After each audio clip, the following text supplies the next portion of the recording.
there, Green Bee Gardeners. On this week on Green Bee Gardener, everything's coming up roses. So if you've been paying attention on Facebook, you've noticed that lately I have gone rose crazy. A few months ago, Keelan got me my first rose, the Judy Garland rose, that orange and red rose that you've been seeing on Facebook, and I've had such fun tending to it that I decided to add a few more to my collection. Now, for those of you who like to garden, you probably get lots of emails and catalogs from all sorts of places that provide you with options for how to buy different varieties of roses on your own. And it can be a little daunting to kind of figure out what you want to do, especially since some of them can be a little bit expensive. Well, today I'm going to show you 3 different types of roses, how they can come to you, and how you plant them. So, when I first started investigating getting some different varieties of roses for our house to add to my collection, I noticed that lots of people sell bare root roses. This bucket right here is full of bare root roses that I purchased on sale from Jackson and Perkins. And they have a beautiful website, and they also have lovely catalogs. Now, they come to you completely bare root. And there's a couple different ways to do this. One is you can soak them, and the other is if they're not too dry, you can go ahead and plant them. Now, about 2 weeks ago, I was mailed this beautiful sugar plum rose that should have a lovely purple flower, and it was completely bare root, came out of the box right like this. I planted it up in about 2.5 weeks' time. You'll see that I now have all these little sprouts and leaves, so it looks really great, and I'm super excited to see how long they take for it to get some blooms. Now, one thing to keep in mind with bare root roses is that you need to water them well every other day, and certainly keep the material that's inside of the pot or the ground area surrounding it really nice and moist until the rose is established. The sugar plum rose cost me about $10 on sale.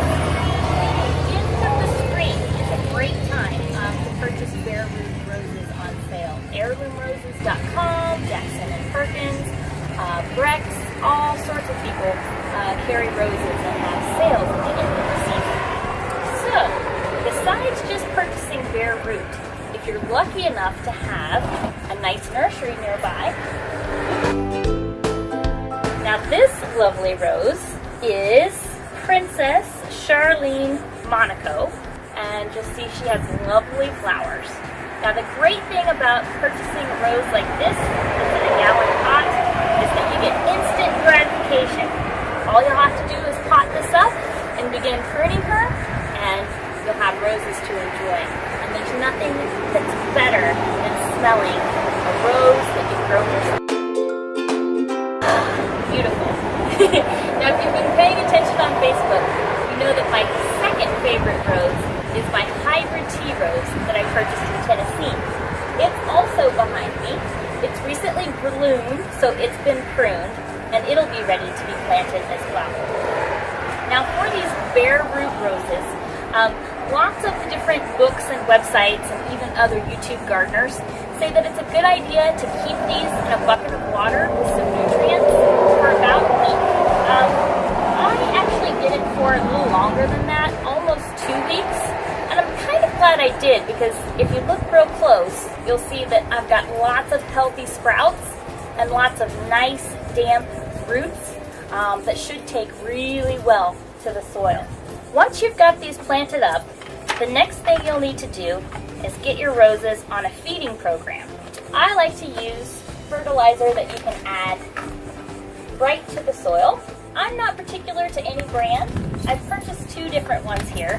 The first one that I've purchased is a Scott's Rose and Bloom Food, and it's multi-purpose, so it works well for lots of food. The other is a Dr. Earth organic food that is specifically for roses and flowers with heavy bloom.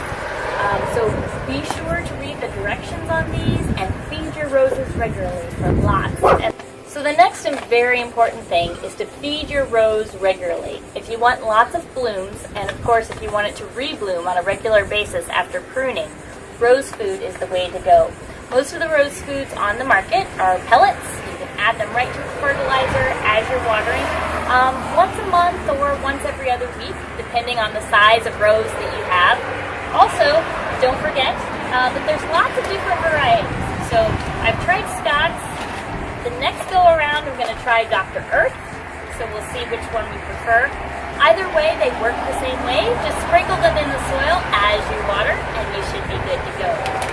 So whether it's a bare root rose, a rose that's already in a quart, a rose that's completely bare root that you just plant directly in the dirt, or you have one mailed to you, like this little beauty here. This is actually how it came in the packaging. You'll see that they put lots of straw nearby it to keep it nice and wet. And what I'll do is I'll actually unpack it and remove the straw and plant it. So no matter how you come about your rose, be sure to plant a rose. There's nothing better than enjoying the sweet smells of blooms in your own yard. Plant some seeds and save some bees, and we'll see you soon on Green Bee Gardener. Bye-bye!